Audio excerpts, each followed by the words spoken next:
Hi hello வணக்கம். இன்னைக்கு நம்ம சுதீஷ் சங்கர் டைரக்ஷன்ல யுவன் சங்கர் மியூசிக்ல வடிவேலு பகத் பாசியில் நடிச்சு வெளியான படம் மாரிசன். இந்த படத்தோட ஸ்டோரி பத்தி பாக்குறதுக்கு முன்னாடி நம்ம சேனலை சப்ஸ்கிரைப் பண்ணி வச்சுக்கோங்க.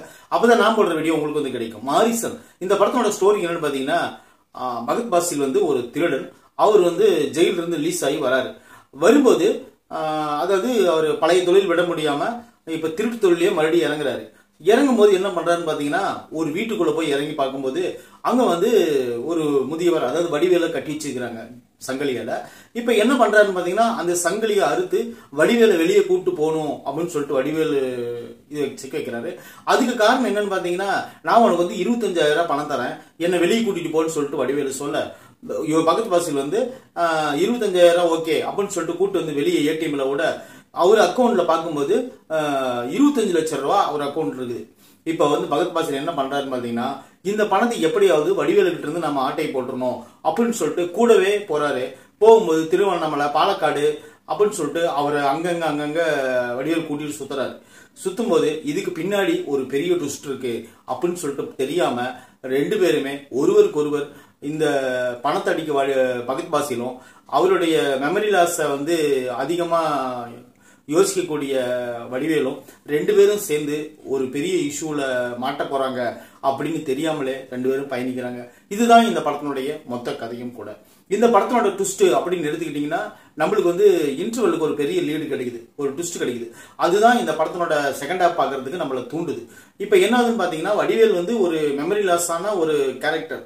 அவருக்கு வந்து என்ன நடக்குதுன்னு தெரியாது, யார் சொந்தக்காரங்கன்னு தெரியாது. அந்த ஊருக்கு போனாங்கன்னா அவங்க அந்த சொந்தக்காரங்க இருக்கிறாங்களா இல்லையானே தெரியாது. அந்த மாதிரிதான் ஒரு மெமரி லாஸ். சும்மா ஜாலியான கேரக்டர் யாருன்னு பாத்தீங்கன்னா பகத் பாசில். இப்ப பகத் பாசில் வந்து ஒரு முக்கியமான ஒரு அரசியல்வாதியோட பிஏவா இருக்கக்கூடிய ஒரு வண்டியை திருடிட்டு வந்துடுறாரு. அந்த வண்டியை கண்டுபிடிக்கிறதுக்கு அவங்க வந்து எவ்வளவு தூரம் மெனக்கட்டுறாங்க அப்படிங்கறதெல்லாம் இந்த படத்துல வேற விஷயம். ஏன்னா அதெல்லாம் யாருமே அந்த வண்டிக்கு அதுக்கு மேல எதுவும் சொல்றதும் கிடையாது. RX 100 அவங்க எடுத்துட்டு வர வண்டி. இப்ப என்னதுன்னு பாத்தீங்கன்னா, அந்த வண்டி வந்து விட்டுருங்க. அந்த வண்டி வந்து என்னன்னா, இவர் எடுத்துட்டு வந்துட்டாரு. கடைசியில அந்த வண்டி பத்தி இவங்க யோசிக்கிறதே கிடையாது. அது ஒரு லாஜிக் மிஸ்டேக் இருக்கு. ரெண்டாவது வந்து பாத்தீங்கன்னா, பகத் பாசிலோட கேரக்டரு அது வந்து என்ன சொல்றதுன்னா, ஜாலியான கேரக்டர். திருடி நல்ல ஜாலியா சந்தோஷமா இருக்கிற கேரக்டர் தான் அவரு. இப்ப என்னதுன்னு பாத்தீங்கன்னா, வடிவேலை வந்து கூட்டிட்டு வந்ததுக்கு அப்புறமும் இவரோட லைஃப் ஸ்டைல் மாறுது. என்னன்னு பாத்தீங்கன்னா, அதாவது இவர் சந்திக்கக்கூடிய ஆட்கள், இவர் அதுக்கப்புறம் பயணம் பண்ணக்கூடிய அந்த பிரயாணங்கள், அந்த தங்கக்கூடிய இடம் அப்படின்னு சொல்லிட்டு வடிவேலனுடைய ஆக்டிவிட்டி எல்லாம் பார்த்து இவர் கிட்டத்தட்ட ஓரளவுக்கு திருந்தலாம் அப்படின்னு நினைக்கும் போது அவருக்கு ஒரு பெரிய இடி மாதிரி ஒரு ட்விஸ்ட் அவருக்கு தெரியுது. அதுக்கப்புறம் தான் இந்த படத்தினோட வேகமே வேற லெவல்ல மாறுது. இந்த படம் வந்து நீங்க வந்து முழு நீளமா பாத்தீங்கன்னா, இது ஒரு கிரைம் சஸ்பென்ஸ் தான். அண்ட் சஸ்பென்ஸ்க்கு உண்டான எல்லா விஷயங்களும் இருக்கு. ஃபர்ஸ்ட் ஹாப்ல அவங்க வந்து ரொம்ப நேரம் எடுத்துக்கிட்டாங்க. இவங்க ரெண்டு பேருத்தோட பயணத்தை வந்து உறுதிப்படுத்தணும் அப்படிங்கிறதுக்காக இன்ட்ரோல் வரல எடுத்துக்கிட்டாங்க அந்த பயணத்தை. அதுக்கு அப்புறம் தான் இவங்க எதுக்காக இந்த பயணம் பண்றாங்க அப்படிங்கிற விஷயத்த வந்து இன்ட்ரோலுக்கு மேல எடுத்து சொல்லி இடையே ஃபுல்லா பண்ணிக்கிறாங்க இந்த படத்தை. படம் வந்து ஒரு இந்த கண்டென்ட் வந்து ஒரு கிரிட்டிக்கலான கண்டென்ட் தான். இந்த படத்துல செக்ஷுவலா எந்த கண்டென்ட்டுமே கிடையலன்னா கூட இந்த படத்துல வந்து ரத்தம் தெரிக்கக்கூடிய காட்சிகள்லாம் நிறைய இருக்குது. அதனால நீங்க வந்து குழந்தைகள் கொஞ்சம் பார்த்து இது பண்ணுங்க. வடிவேல் நடிச்சிருக்காரு அப்படிங்கிறதுக்காக வந்து குழந்தைகள்லாம் பார்த்தாங்கன்னா இந்த மாதிரி ரத்தம் தெரிக்கக்கூடிய காட்சிகள்லாம் ஒரு 2-3 சீன் இருக்கு.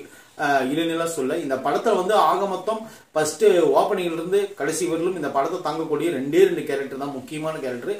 இது இவங்க ரெண்டு பேர் தான் பேலன்ஸ் பண்ணி நடிச்சிருக்காங்க. உண்மையிலே பகத் பாசில் ஒரு படி மேல நடிக்கிறாருன்னா வடிவேல் அதுக்கு மேல நடிப்பார். வடிவேலனுடைய மாமன்னன் படத்தெல்லாம் பார்த்துட்டு வியந்த காலம் இருக்குது. அந்த நடிப்பை அதை விட இதோட ஒரு படி சிறப்பா நடிச்சிருக்காரு. உண்மையிலே எனக்கு ரொம்ப பிடிச்சிருக்குது. ரெண்டாவது வந்து இந்த படத்தினுடைய பாடல்கள் அங்கங்க வந்து பகத் பாசிலுக்கு ஓப்பனிங் ஒரு சாங் கொடுத்திருப்பாங்க. அது முதல் கொண்டு கிளைமேக்ஸ்ல வடிவேல் பாடக்கூடிய அந்த பாடல் வரைக்கும், அதாவது பாடலோட காட்சி அமைப்புகள் ஒட்டி இருக்குது. அதுதான் நம்மளுக்கு பிடிச்சது. ரெண்டாவது அந்த நேத்து ஒருத்தர் பார்த்தோம் அந்த பாட்டு வந்து திடீர் வரவு. படத்துல வந்து யாருமே எதிர்பார்க்க முடியாத அளவுக்கு அந்த பாட்டை அவங்க அமைச்சு கொடுத்துருக்காங்க. அது உண்மையிலே மேடை பாட்டா இருந்தாலும் பரவாயில்ல, நல்லா இருந்துச்சு அந்த பாட்டு. இவனோட மியூசிக்ல இந்த பாடல்கள் எல்லாமே நல்லா தான் இருந்துச்சு, இல்லைன்னு சொல்ல முடியாது. அப்புறம் வந்து பாத்தீங்கன்னா இந்த படத்துல கோவைஸ்ல இருக்காங்க. அவங்களுக்கு அதிகமா ஸ்கோப் இல்லைன்னா கூட அவங்க வந்து ஒரு போலீஸ் அதிகாரியா இந்த லொகேஷன் வச்சு கண்டுபிடிச்சு இவர் எப்படியாவது பிடிச்சாகணும் அப்படிங்கிற ஒரு நோக்கத்துல அவங்க வருவாங்க. அவங்களுக்கு இன்னும் கொஞ்சம் ஈடுபாடுகள் அதிகமா கொடுத்துருங்க. அந்த டிராவலிங் எல்லாம் கம்மி பண்ணிட்டு இந்த போலீஸினுடைய வேகத்தை கொஞ்சம் அதிகப்படுத்தி இருந்தாங்கன்னா இது இன்னுமே கூட ஒரு நல்லா ஒரு சஸ்பென்ஸ் கிரைம் த்ரில்லரா இன்னும் நல்லா கன்வெர்ட் ஆகிருக்கும். அப்புறம் என்னன்னு பாத்தீங்கன்னா இந்த படத்துல வந்து ஃபைட்டிங் சீன் வந்து அவ்வளவுக்கா என்ன சொல்றது, ஒரு 2 ஃபைட் தான் இருக்கு. வடிவேலுக்கு ஒரு ஃபைட்டு, பகத்துக்கு ஒரு ஃபைட், அந்த மாதிரி தான் வச்சிருக்காங்க.